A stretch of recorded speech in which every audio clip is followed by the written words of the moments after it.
Meeting to order. Hi. Good afternoon, everyone. Welcome to Planning and Works Committee meeting on May 9th, 2023. I will now call on the committee clerk to conduct the roll call. Regional Chair Redmond, I see you are in the room. Thank you. Councillor Craig. Present. Councillor Deutschman.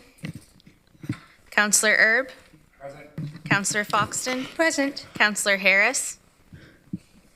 Councillor Hunick. Present. Chair James. Present. Councillor Liggett. Councillor McCabe. Councillor Nowak. Present. Councillor Salonen. Present. Councillor Shantz. Present. Councillor Verbanovic. Here. Councillor Williams. Here.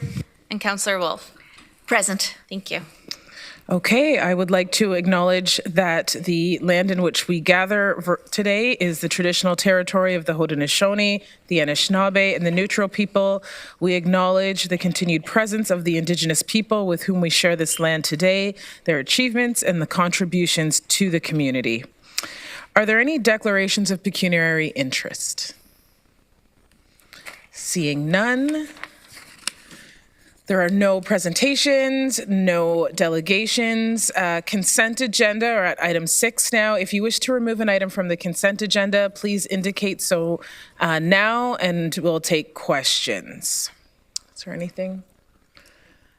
Okay. I will need a mover for the consent agenda, Councillor Foxton, and a seconder, Councillor Nowak. Your e-scribes will be prompted in a few minutes.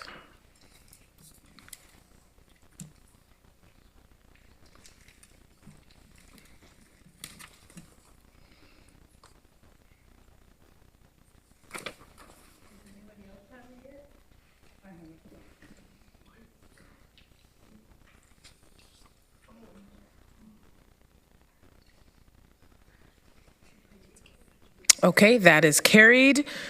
Okay, so we are now moving to item 7, the regular agenda. The first item, 7.1, strategic focus, thriving economy. I will call on Rod Regier, Commissioner of Planning, Development and Legislative Services, to introduce the report. Thank you, Chair James. So before I start on this, I'd just like to say that I hope everybody does a good read of the building permit report that you just passed, because it's a really interesting document. We had a stellar year in 2022, and I think the data is very compelling for the region of Waterloo. So this report has to do with the consultation that the province launched on the provincial policy statement with regard to managing growth in the province of Ontario. It proposes to consolidate both the PPS, or provincial planning statement, as well as the plan for the Greater Golden Horseshoe. We've got a piece of analysis here that's been done by our community planning team, and we're proposing to put forward the comments of the report as our comments to the province. Danielle DeFields and Amanda Cutler and John Lipczynski are available here to answer any questions. And I'm wondering, Danielle, if you'd want to offer a few more comments about the nature of the proposed changes. In essence, with the intent of increasing the pace of housing development and hitting the target of 1.5 million homes over the next 10 years, the province is essentially loosening the terms for growth planning in municipalities across the province, creating a lot more flexibility about how municipalities approach managing growth, and creating a lot more space for planning innovations in the pursuit of additional housing. So, Danielle.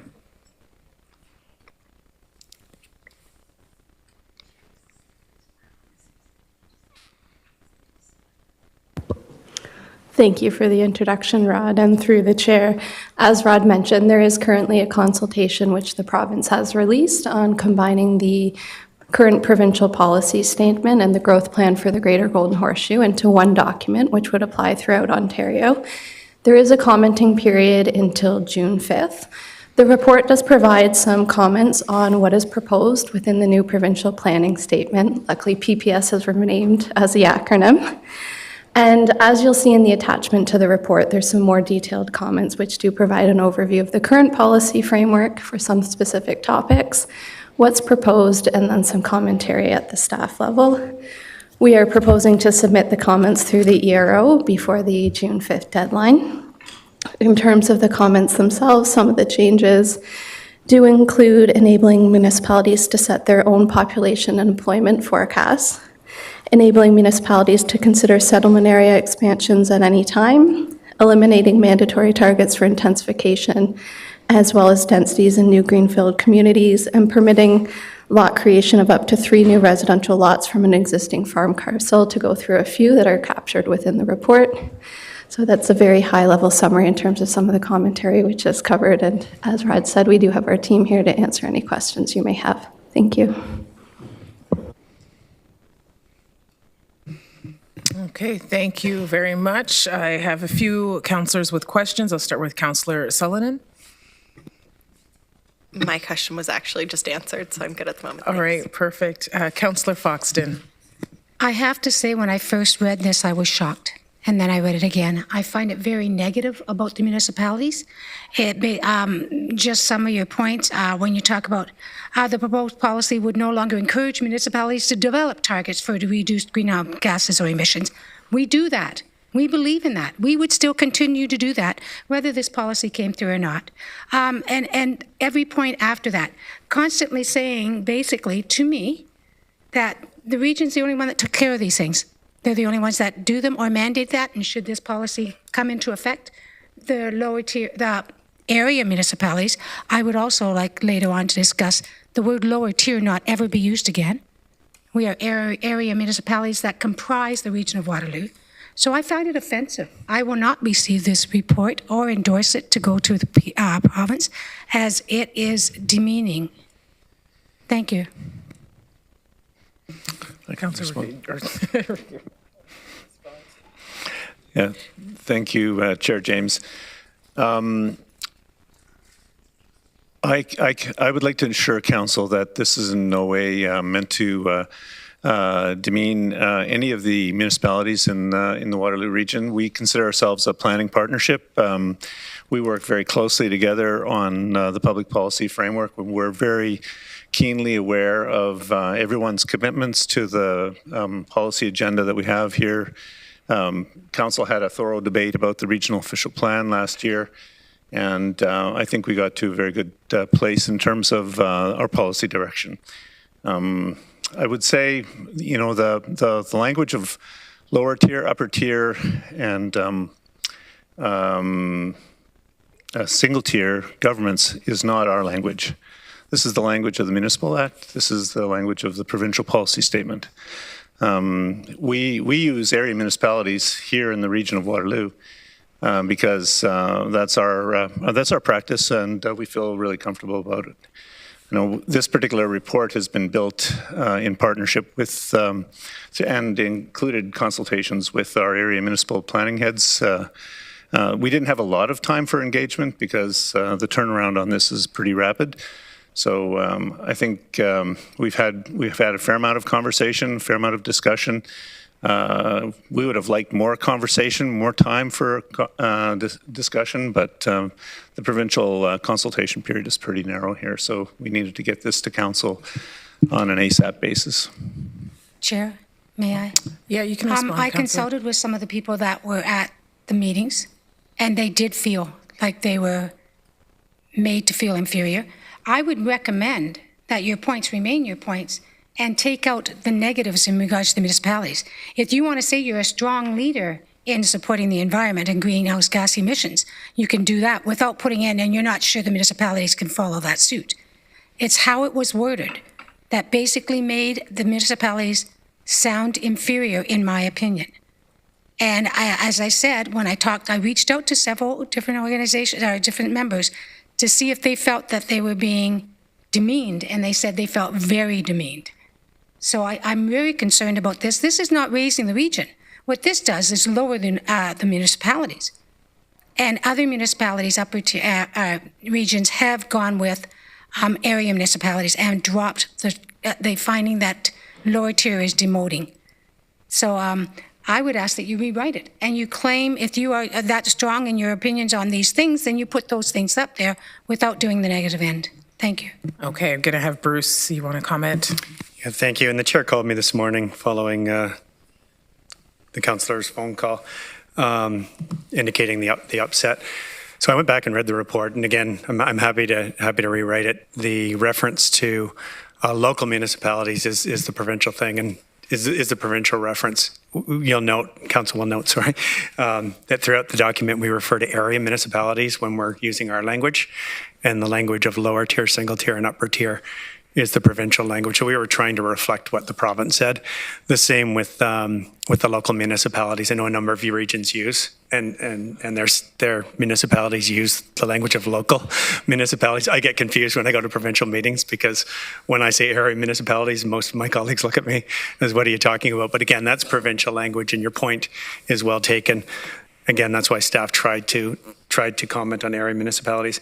I did talk to 5 of the 7 CAOs this morning, indicating that, I apologized for the upset. They said that wasn't the case, that they in fact felt we were very respectful. So I think there's a disconnect here. I appreciate that, and I'm happy to take this report back if that's council's wish, and have the CAOs weigh in, because clearly they felt that a number of them said that their reports were similar to ours, but obviously that's not consistent right across the area municipalities. And again, the last thing we would want, I share your concern, is any hard feelings. So I'm happy to take this back to the CAO group.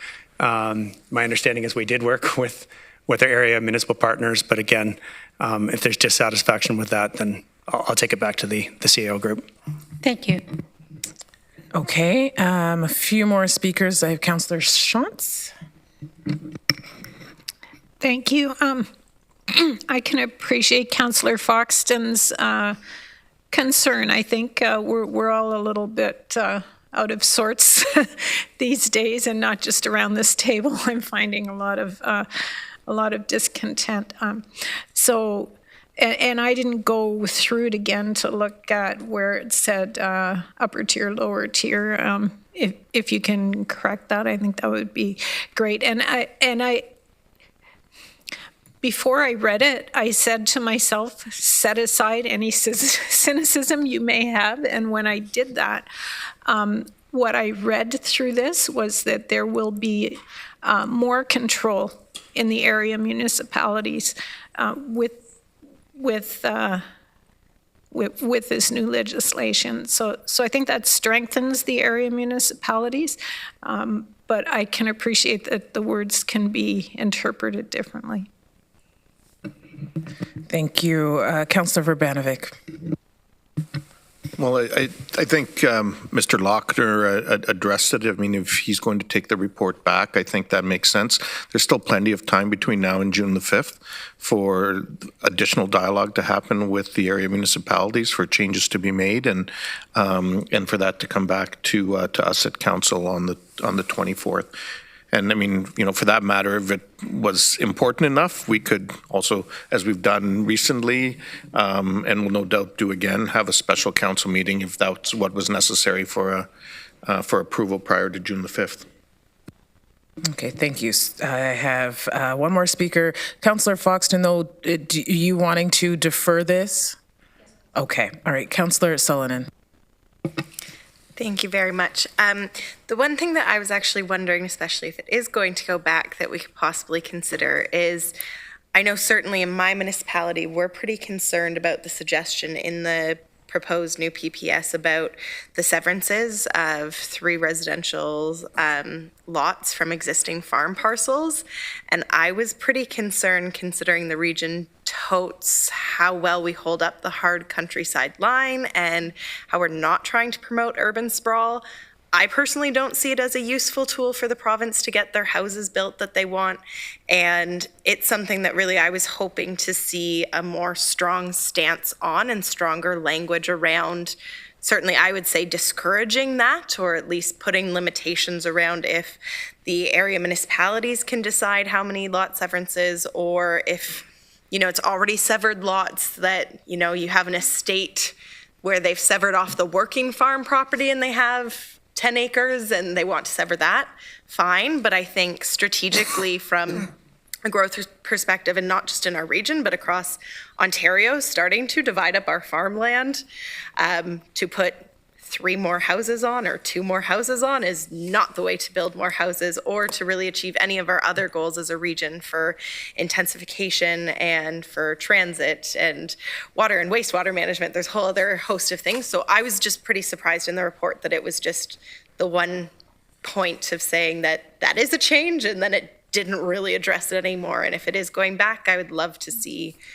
if the rest of the horseshoe agrees, more strong wording on to what the repercussions of that may actually mean, because at this point, I don't know if the province really understands what they're proposing might happen. Okay, thank you. So we have it will be a motion to refer. So not defer, it's refer, because we're changing the staff are going to make changes. So we're going to refer it back to staff to make the necessary changes. You'll see the new motion on the on your screen shortly.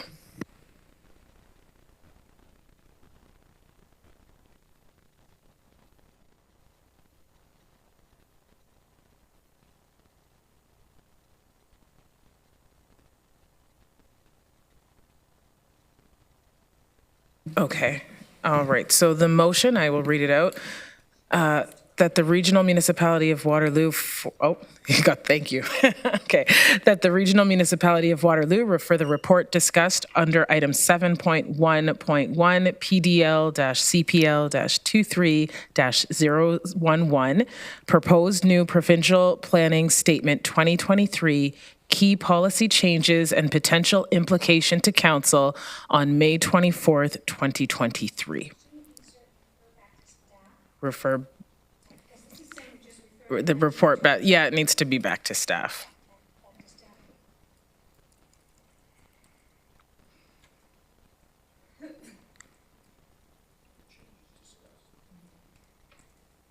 So it should be back to staff, yeah. Okay. I'm going to read it again. That the regional municipality of Waterloo refer the report back to staff for changes discussed under item 7.1.1, proposed new provincial planning statement 2023, key policy changes and potential implication to council on May 24th, 2023. Do I have a mover? Councillor Foxton, a seconder? Councillor Urbanovic? Okay. Your screens will be populated shortly. Sure, yeah. And I recognize that this is a motion to refer, but I guess I would just seek clarification that as part of this referral to staff, that the topic that Councillor Solomon had raised is discussed around with area municipalities. My sense is it may or may not arrive at consensus, so that would be a point of discussion as opposed to assuming we know what the outcome would be. Okay, and Councillor Foxton, or Shantz, sorry. Thank you. Just sort of related to that, and just a point of information, a lot of our farms have multiple residences within one residence. So Dottie House, for example, and so they'll have maybe 2 or 3 residences within one residence, which is really very different from actually severing a big parcel of land. So just to note that that's an exception and that's a common practice. Okay, Rod, do you have enough? Okay, we're good. I should be in the queue. Okay, you're not. Go ahead, Councillor McCabe. Oh, is the queue stuck? Oh, okay. Well, I didn't know if so I had a couple of things of clarification because I think both Rod and Bruce said that the language in this report is language that reflects provincial language. And I think what I heard was for consistency's sake, that's why they're using the province's words versus the municipality's words. So I guess I'm concerned that if we refer this back and we change these words, like are we going to run the risk of confusing the province about what we're trying to say with this report? So that's one question I have and concern about changing the language, because it sounds like you were trying to align. I didn't take offense with the report. I'll just say that. But I am concerned that we're going to change the language and then it's not aligned with provincial language, which is who this is going to. So that's one concern. And the other question I have is, before we talk about referring the report and ending this discussion, are there any other like actual just comments on the content of the report that we should discuss? I'm just concerned that once this motion passes, then that ends the discussion. That's the process, isn't it? Because, I mean, I know at the city of Waterloo, like, we're preparing our own report, but we have obviously a number of concerns with what the province is proposing with their provincial policy statement. So I just am worried that this will end anyone adding their input to that.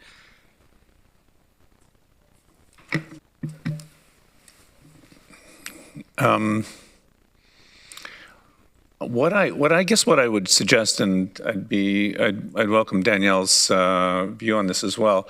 What I would suggest is we have a pretty short window to turn around some of these modifications. Some of these modifications are not complicated. Like, we can add some nuance here. We can consult with the area municipalities on the question of farm lot severances. Some of the language can be tweaked for clarification pretty quickly, I would say. So I think we've probably got 4 or 5 days at the top end to make some of these changes in order to get them into the council for the 24th.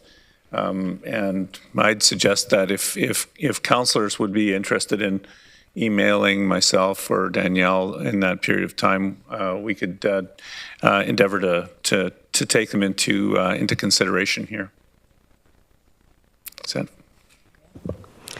Through the chair, I would agree with Rod in terms of the timing. We can take the discussion back and have further discussion with our municipal counterparts on some of the specific changes and get a handle on where their reporting has advanced, as well, as many of them were intending, as you mentioned, to provide reports to their councils and aim to get something back for council.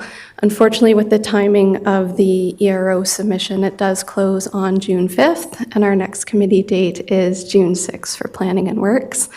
So we'll take it back and try to get a schedule to facilitate some additional discussion. Just 2 points of clarification in terms of the terminology. Leave that with us. I think there's probably some ways that we can introduce it into the report so that it is clear for the province in terms of who we are speaking to using the Waterloo-specific wording versus what is in the Act and the PPS, et cetera. And then just with respect to the conversation around farm lot severances, it is something that we did have some preliminary dialogue with our planning heads colleagues around the table as well, and it is something that is also reflected in more detail in the appendices of the report, but we'll consider bringing that up as well. Thank you. Okay, I have Chair Redmond. Are you still wanted to speak or no? Okay, Councillor Foxton. Thank you. Just to be clear, lower tier does not appear in the document, so there was no discrepancy with the province.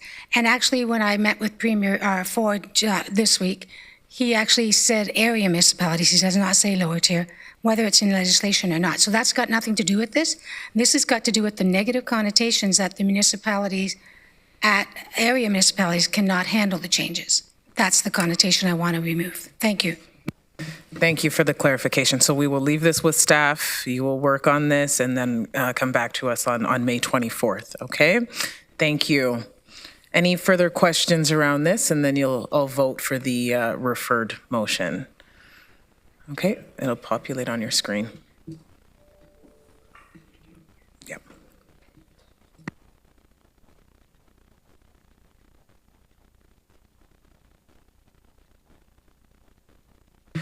All right, that is carried. Okay, so item 7.2, strategic sustainable transportation. Mathieu, Commissioner of Transportation, you'll introduce this report. Thank you, Chair. So this is the first follow-up to the direction provided by Council at the February Planning and Works Committee. So this one focuses on accelerating the expansion of the program in 2023 to be able to achieve 32 sites by the end of the year and a proportional increase of the number of cameras. So what staff has done since February, so we've reached out to the vendors. They confirmed their capacity to mobilize quickly. We've worked with area municipalities to start identifying the location of the 16 new sites. And this report really highlights some of the changes to the capital expenditures, so bringing back some capital expenditures that had been planned in 2024 to bring them back into 2023, as well as some limited impacts on staffing costs that are identified in the report. And after that, so we'll come back with the longer-term focused report on the more fulsome expansion on a multi-year program in June. Okay, thank you. We do have a question from Councillor Huniak. Thank you, Chair James. I understand from the report that there are capital expenses for this year and the coming year, but the intention is that we will profit from the revenue from the ASEs. Is that correct? Yes, through the chair, there's an upfront investment. So the first years of implementation were in the red. There's a net negative. So this year we don't expect revenue, for example, to cover the entire cost for this year. But I would say in medium run, yes, we expect that the revenues of the tickets will be able to cover at least the operating costs. Okay, so thank you. So by year 3 and 4, we'll be seeing actual revenue from the ASEs, we hope. Through the chair, yes, except if we continue to expand, because there is the upfront cost is significant. So installing the site. So if we double the sites next year, or if we continue the expansion, then we will continue to have to put in a little bit more upfront money than the revenue that will grow. Okay, thank you. Okay, thank you. Councillor Verbanovic. Thanks. Just I want to follow up on the financial aspects of it, because I certainly get on the capital, it's upfront, and eventually we'll get those dollars back. What I'm struggling with is on the operating end of things, that there's an annualized impact, because the amount that comes in on ticket revenue far surpasses what the expenses are. So why would there be an annualized impact on the operating budget? So through the chair, I think this is just a timing issue. Again, because we'll be able, we need some operating expenses to be able to install the sites, to work with hydro, to get the electricity to the different sites, and so they won't be up and running. We'll have staff working and working to set up the 16 new sites before we'll have revenue from these sites. So it's just a timing effort.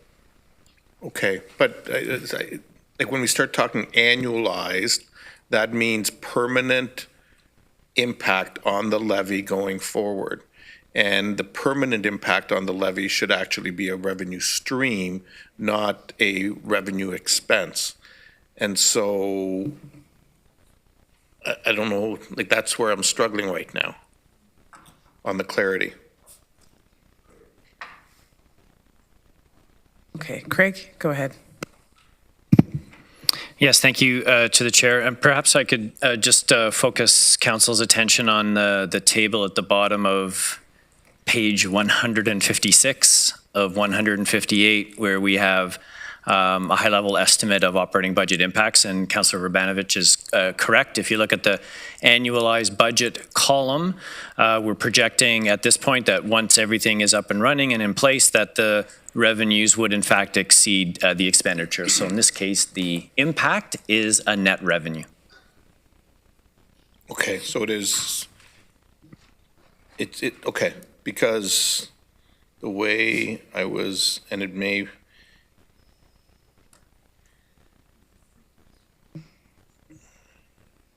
when I read the line under 7 financial applications, the impact on the 2024 budget will be an increase in levy funding. So that's for 1 year to support this expansion on an annualized basis. So I think it's just the way it's worded that's making it confusing. Yeah, could be. Okay. All right. Thank you. Okay. Councillor Nowak. Yeah, just a quick question to staff. You mentioned that you're going to review the opportunity to introduce community safety zones as a tool for further ASE expansion. Do we have a timeline on that? When is that going to happen? I mean, and what's the process? Do you have to do like a bylaw amendment, or what's involved in that? Through the chair, so that part for that more fulsome expansion is the report that will be coming to you in June. Oh, okay. But there are some criteria that need to be set, and then there are some bylaw changes. But just to, they're the same for installing cameras. So there's a process for that. Yeah. So it's safe to say that the expansion won't include community safety zones, the current expansion? Not in 2023. Yeah. Today, this report clarifies that the expansion here is based on the previous policy that we had, so focusing on school zones. Okay, thank you. Thank you. Okay, seeing no further questions, there is a motion, so I will need a mover. Okay, Councillor Shantz, and a seconder, Councillor Hunick. Okay, so you'll be prompted now, or soon.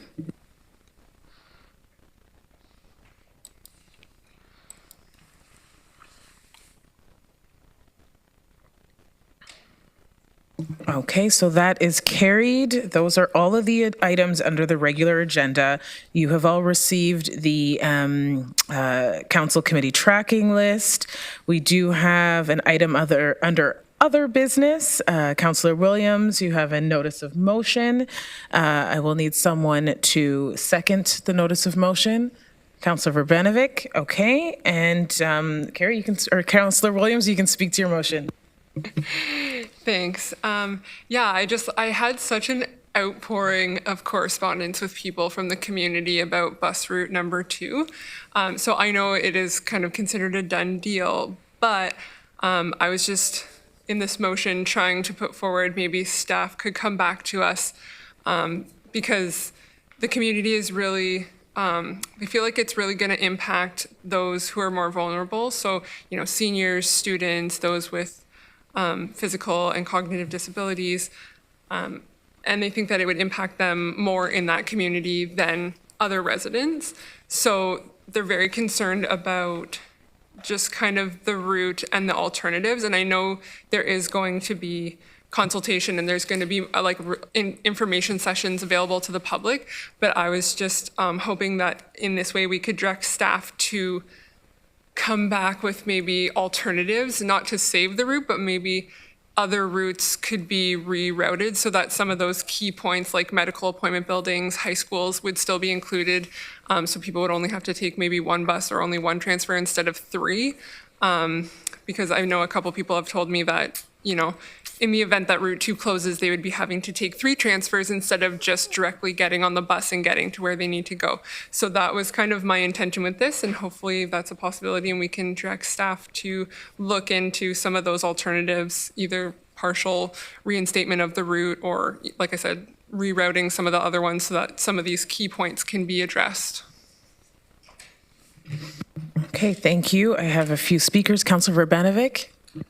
Well, thank you very much, and I want to thank Councillor Williams for bringing this forward. I know she's been speaking with one of the ward councillors, Councillor Margaret Johnson, on a regular basis on this, but this affects the residents in both Councillor Johnson and Councillor Bill Ioannidis' ward, and both of them and myself, and I know numerous regional councillors, including Councillor Williams, have been hurting about this, but because people are hurting, but hearing about this as well.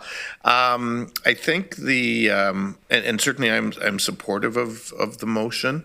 I do wonder, and I think, whether this is separate direction for staff or whether Councillor Williams is open to adding a paragraph at the end of it, because it did come up at our council last night as part of my regional report. And there was a request that, in fact, the issue, and I know we've raised this here as well, at budget time. But the issue and the concern has been that our normal practice is to not go to the public and consult until after we make the budget decision.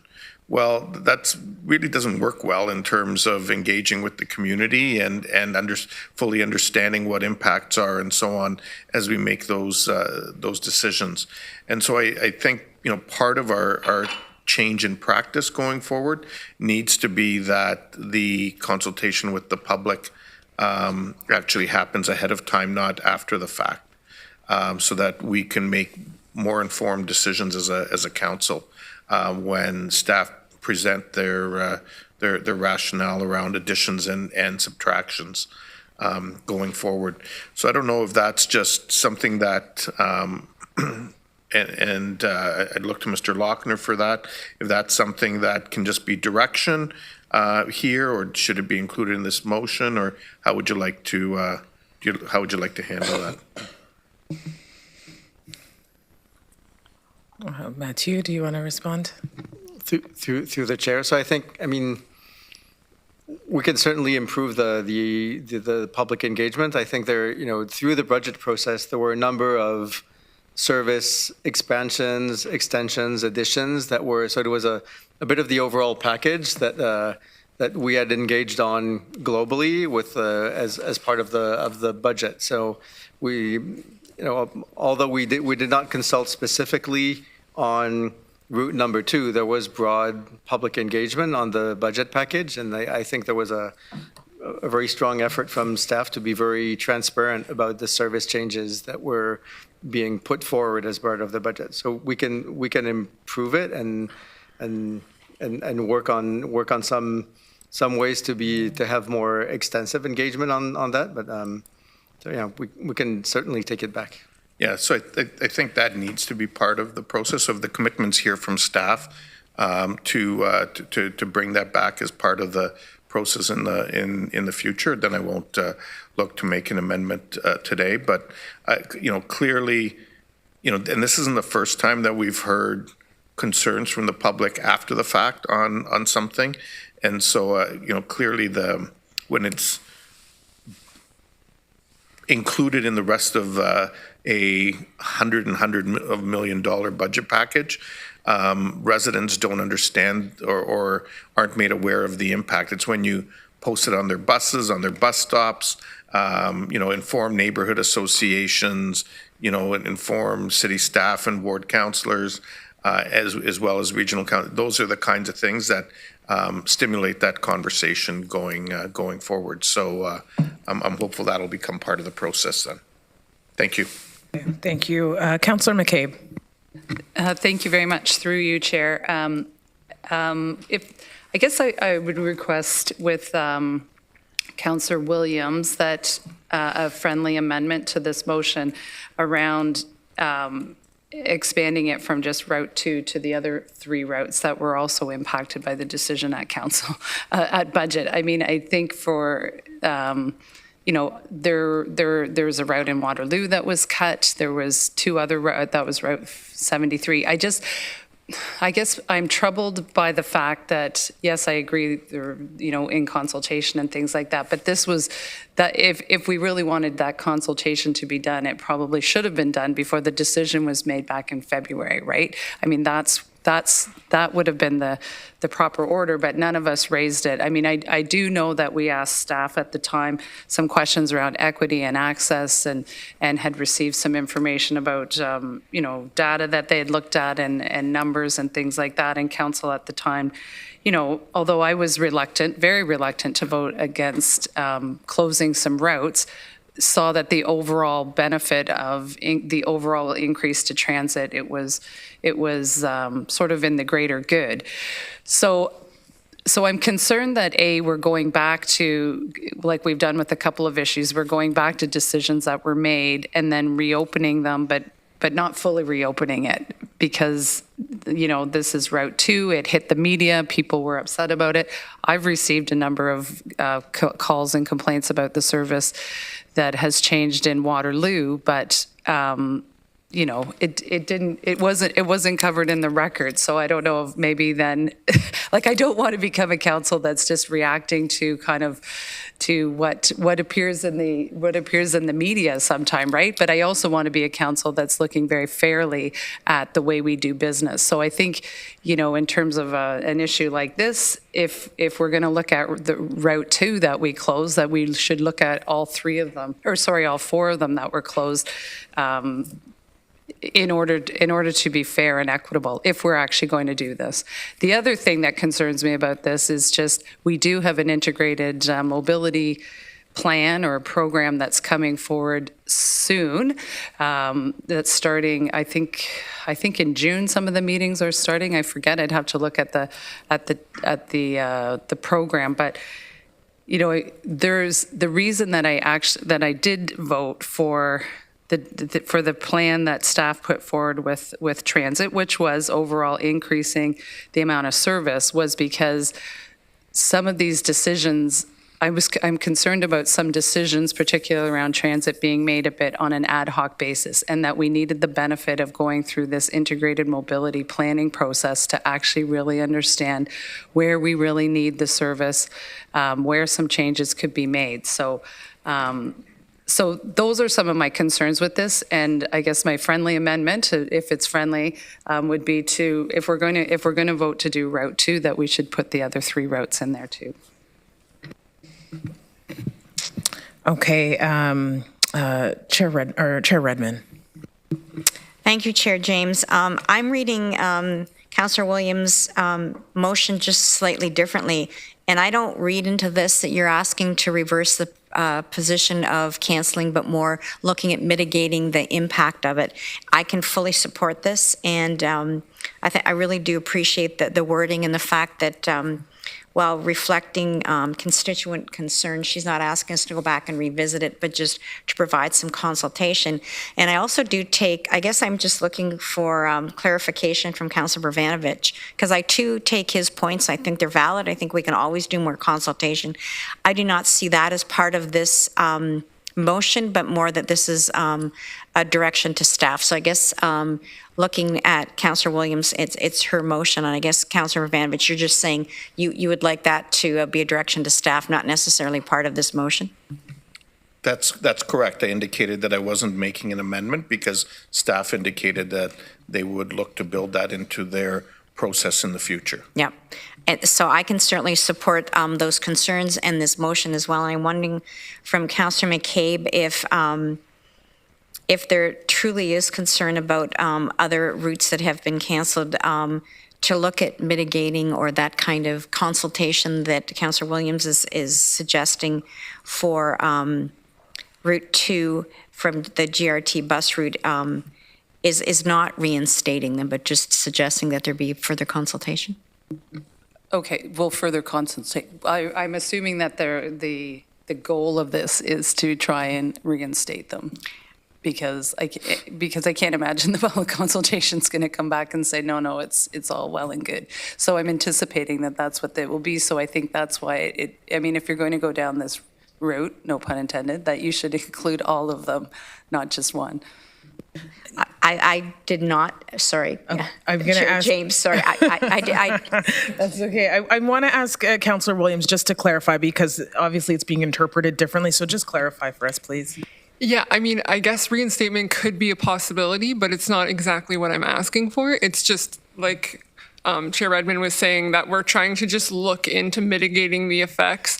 So it could potentially even be one of the other routes changing.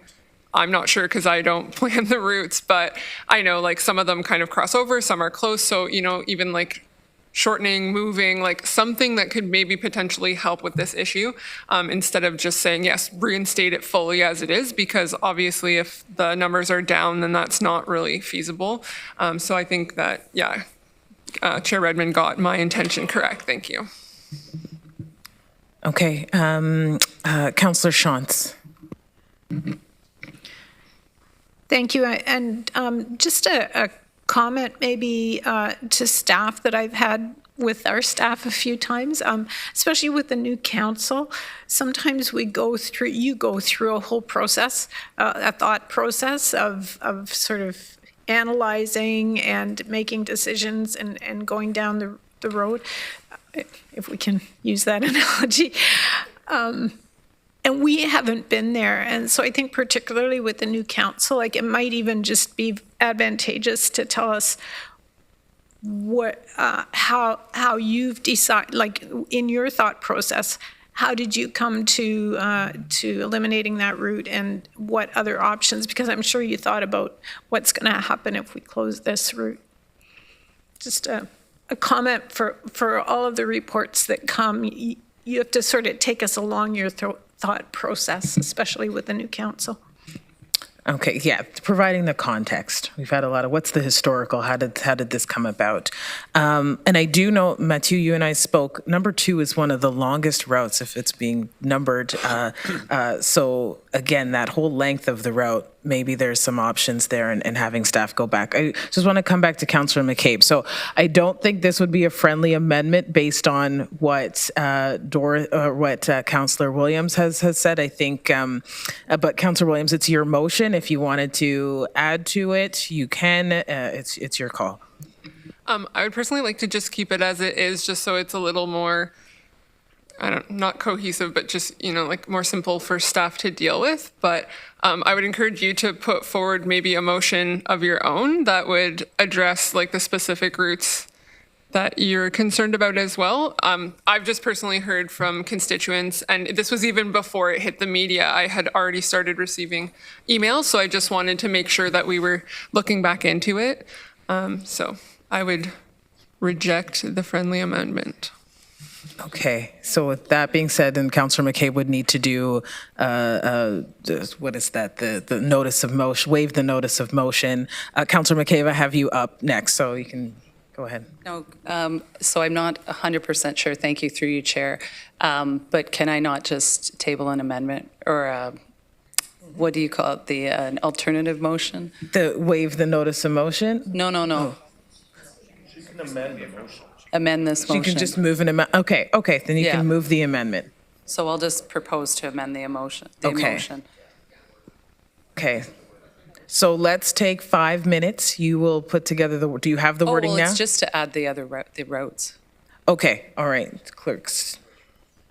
I'd have to, Route 73, I would look to Commissioner Getsky to just. Okay, we'll take 5 and get it sorted out and come back.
Okay, we're going to resume. Thank you, clerks and counselors. So I am going to read the amended motion, and we will vote on that. I'll leave a mover and a seconder for that.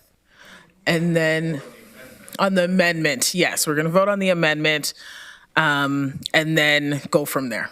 Okay, so I will read the amendment. Do I need to get a mover and seconder first? Seconder. Okay, so Dorothy moves. I need a seconder. Councillor Hunick, okay. So I will read the amended. Whereas the number 2 GRT bus route is a route that many residents in the Forest Heights, Forest Hill, Sterling, and Stanley Park neighborhoods rely on to get to school, 3 high schools, to medical appointments and affordable grocery stores. And whereas there are many vulnerable populations that use this route, such as low income, seniors, youth, and those with cognitive and physical disabilities, be it resolved that Regional Council directs staff to continue with planned public information sessions, explore alternatives to mitigate the closure of Route 2 N73, and report back to Council on these alternatives in June 2023. And so the N73 is the amendment piece, as you should be seeing on your screens. Okay, so now I will, oh yes, go ahead. No, go ahead, Councillor. Yeah, I read the full one, but we're just voting on the N73 piece. Councillor, yeah, go ahead, Councillor McCain. Just quickly before we vote on it, and thank you, clerks, and council for indulging this. I just wanted to, through you, Chair, just ask Mathieu to remind us of the decisions and the thought process and the analysis that him and his team had done when they brought this decision to us in February regarding particularly these 2 routes. Through the chair, so the recommendation that was brought forward in February was really based on an analysis of the entire network of buses and Mobility Plus buses. We looked at the entire network of routes and tried to, given some of the significant budget pressures that we have been facing because of fuel increases, for example, and then the expansions in other parts of the region, we looked at what were the 2 bus routes that had the lowest ridership, so that really served the least number of people, and so that's how we arrived at identifying routes number 2 and 73. Then we cross-checked with a number of equity criteria to see if there were different constituents that were, I would say, overrepresented as part of as customers of that route and who might be more dependent on transit. And then we looked also at alternatives. So from a network standpoint, whether within an acceptable walking distance, our usual catchment area is 450 meters. So what would be the number of residences and impacted and would basically lose a bus stop within 450 meters. So that's that's the rationale that we put forward, and where routes number 2 and 73 were, compared to the rest of our network, fairly clear outliers in terms of low ridership, and especially in comparison with the levels of service that are associated. That's okay. Councillor Shantz. Thank you. Just for clarification, I don't have a problem looking at both routes, but do the whereases, the same whereases, apply to 73 as number 2? Not exactly. No, I think there are differences. There's some similarities, but yeah. So there's route high 7 school and medical appointments and absolutely. With the high schools, there's certainly it crosses into a low income neighborhood in Waterloo, and yeah, I didn't go into. Sorry, with the whereases. I just wondered if it was a similar sort of rationale. Okay, thanks. Councillor Hunick. Thank you, Chair James. I seem to recall that there were more than 2 routes canceled. Is that not correct? Through the chair, no, the recommendation was only to close, to discontinue 2 routes, so no, only 73 and 2. Okay, thanks. I just wanted to be sure. Thanks. Councillor Verbanovic. Well, just further clarification on that, it's because several of us seem to recall that there were some Cambridge ones impacted as well in that. They got the increase? Yeah, through the chair. So the major impact on Cambridge was a service expansion. So that had been a longstanding complete redesign of the Cambridge network. Okay. So that was a net expansion. Yeah, we don't want to revisit that. To be clear, I love Cambridge for the record. I'll repeat that, Councillor Craig. I love Cambridge. I just might love Kitchener more. You'd understand that. But anyway, going back to this motion, I will support obviously the original motion. I do think that if there's a desire, there should be a separate motion for the other one with its rationale. I think Councillor Williams put a fair bit of thought and work into this based on community response. And so I will focus on the original one. I will only say that, I think when staff looks at these, there's probably one lens to look at, in some areas, but in residential areas where people have made decisions about probably buying their single largest investment in their lives, often based on access to transit and so on or not, these kinds of decisions have significant impact when we make them. And that's why that broader engagement and consultation ahead of time is important, because I do think that when people are aware, we will likely hear much stronger voices from the community, which again will help us make better decisions when we're dealing with these things going forward. Thank you. Councillor Redmond, Chair Redmond. Thank you, Chair James. I'm glad that we were reminded that there was a service expansion in Cambridge, because I think that as much as some of this feels it gets buried in the budget, some good news items get buried as well. I guess I would ask for you to clerks, being that we're sort of doing this on the fly, what would happen if this amendment failed? Would it be able to be reintroduced at another time, or could Councillor McCabe introduce it as a separate motion and not an amendment to this one? No, it would need a motion to reconsider at that point. Yeah. Okay, seeing no other speakers, we will now vote on the amendment and to add number 73. Thank you.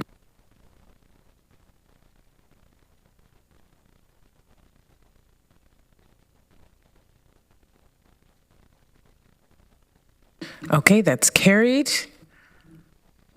All right.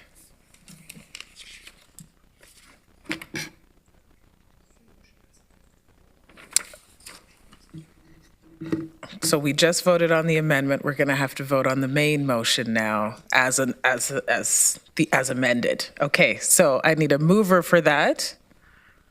Carrie, or Councillor Williams, you moved it. Seconder, Councillor Foxton. Okay. All right, so now we are voting on the amended motion.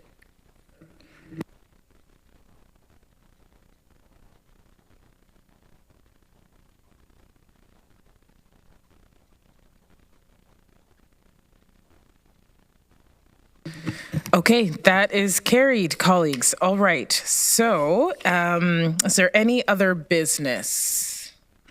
Okay, seeing none, our next meeting is June 6, 2023. We will now start a vote to go into closed session. I need a mover to go into closed. Okay, Councillor Williams, and a seconder, Councillor Harris. And you'll be prompted soon.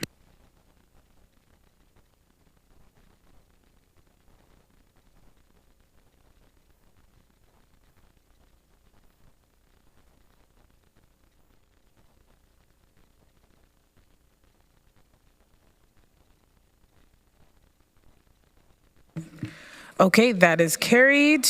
We will now, I need to adjourn the meeting. Okay, so we will start, I need a motion to adjourn the meeting. So I need a mover for that, Councillor Harris, seconder, Councillor Sullivan.